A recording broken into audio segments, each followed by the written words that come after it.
کوئی کام کرتے ہیں میڈیا کے اندر لوگوں کی توجہ کو کسی کی طرف متوجہ کرنے کے لیے، مثلا 15 شعبان ہے، امام زمانہ کی ولادت ہے، مومن نے کیک بنایا ہے، مثال دے رہا ہوں، کراچی میں کسی نے کیک بنایا، مثلا کوئی 10 میٹر کا کیک بنایا، بھائی امام کی ولادتیں بنا رہا ہے۔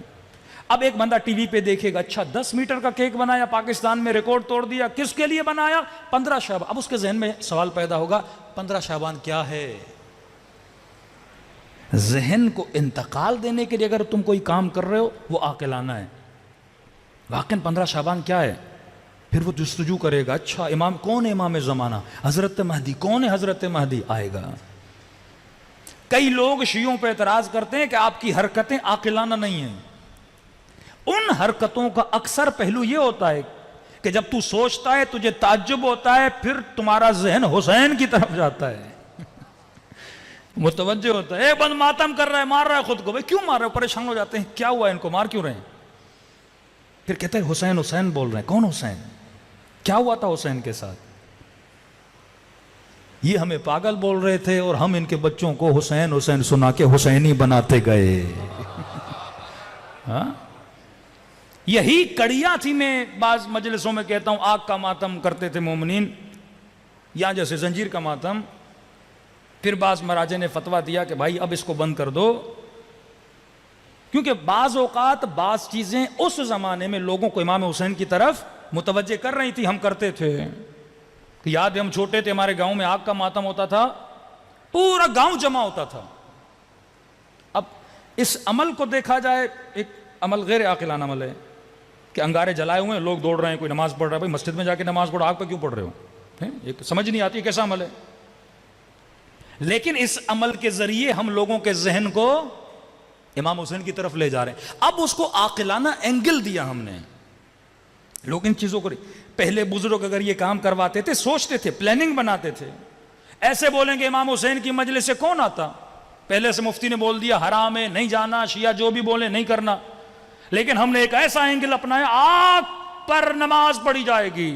اب پورا گاؤں پریشان ہو جاتا تھا، بھئی آگ میں جائیں گے یہ لوگ، یہ کیسی مخلوق آ گئی؟ نہیں، سارا گاؤں جمع ہو جاتا تھا، جمع ہو کے دیکھ رہے ہیں لوگ آگ پہ دوڑ رہے ہیں۔ پھر پوچھتے تھے آگ کیوں جلائیے؟ پھر ہم بولتے تھے کربلا میں حسین کے خیموں کو جلایا گیا۔ ذہن کو انتقال دیا۔ زنجیر کا ماتم، اس کی بھی یہی ایک کڑی تھی، ویسے کوئی آتا نہیں تھا۔ اب انہوں نے کہا کہ بھئی کچھ لوگ ہیں جو چھریاں اٹھا کے خود کو مار رہے ہیں۔ ایک یونیک چیز ہے نا، کون مارتا ہے خود کو چھری؟ کون اپنا خون نکالتا ہے؟ اور اکثر عاشورہ کے جلوس میں انٹیریئر سندھ آپ جائیں گے، ویسے مجلس میں جاؤ گے 2000 2500 لوگ۔ شام غریبہ کی جو مجلس ہوتی ہے جس میں زنجیر زنی ہوتی ہے، کم از کم 50,000 40,000 لوگ آتے، پورا شہر سمجھتا ہے یہ پتہ نہیں گویا سارے شیعہ کھڑے ہیں۔ شیعہ ہوتے نہیں ہیں، شیعہ کم ہوتے ہیں، تماشائی زیادہ ہوتے ہیں۔ یہ ایک میڈیا اور مارکیٹنگ کی ٹیکنیک تھی کہ ہم لوگوں کو اہل بیت علیہ الصلوۃ والسلام کے قریب لے آئیں۔ خود امام رضا جب محرم کا چاند نظر آتا تھا بازار میں آتے تھے، امامہ اتارتے تھے، خاک سر پہ ڈالتے تھے، گریبان کو چاک کرتے تھے، سارے لوگ پریشان ہو جاتے تھے، مولا بیٹا مر گیا، کیا ہوا گھر پہ، کوئی کسی کا انتقال ہو گیا؟ توجہ جلب کرتے تھے، پھر کہتے تھے کربلا میں میرے جد کو مارا گیا۔ کہتے تھے فرزند رسول ایسے رو رہے ہو جیسے آج کوئی مرا ہو، سالوں گزر گئے، ایسے کیوں رو رہے ہو؟ کہ جان بوجھ کے، کیونکہ اگر ہم غدیر کو مناتے اس طرح تو تم غدیر نہ بھولتے۔ اب ہم کربلا تم چاہو بھی تو ہم تجھے حسین بھولنے نہیں دیں گے۔ ہاں، مقصد مجلس سمجھو ان ٹیکنیکس کو جو اہل بیت نے بتائی ہیں۔ بعض بے وقوف کہتے ہیں یہ بدعت شیعہ یہ کیوں کرتے؟ بھائی ہم یہ نہ کرتے تو شیعت بڑھتی ہی نہیں۔ چھوٹی سی چھوٹی کمپنی ہے، وہ اپنی پبلسٹی کے لیے کیا کچھ نہیں کرتی، بل بورڈز لگا دیتی ہے، بڑے ایکٹر سے آ کے اپنی پبلسٹی کرتی ہے۔ تو یہ جلوس، یہ کالا کپڑا، یہ علم، یہ حسین کی پبلسٹی ہے۔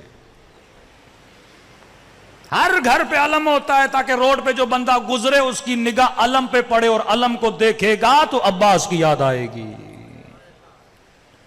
کالا لباس پہنو تاکہ روڈوں پہ چلو اور لوگوں کو کیا یاد آئے؟ قوم یاد آئے، شیعہ یاد آئے.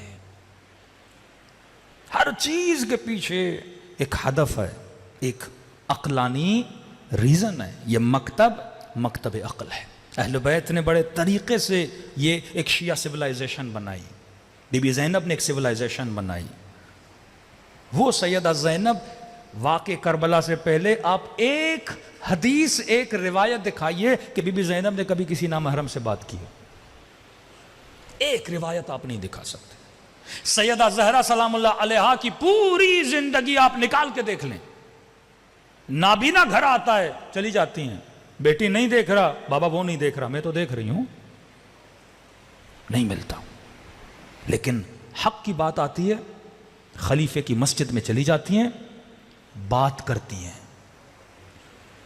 دین کی بات آتی ہے. وہ سیدہ زینب نہیں ملتا تاریخ میں کبھی کسی نامحرم سے گفتگو کی ہو، کسی مجمع عام میں آئی ہو.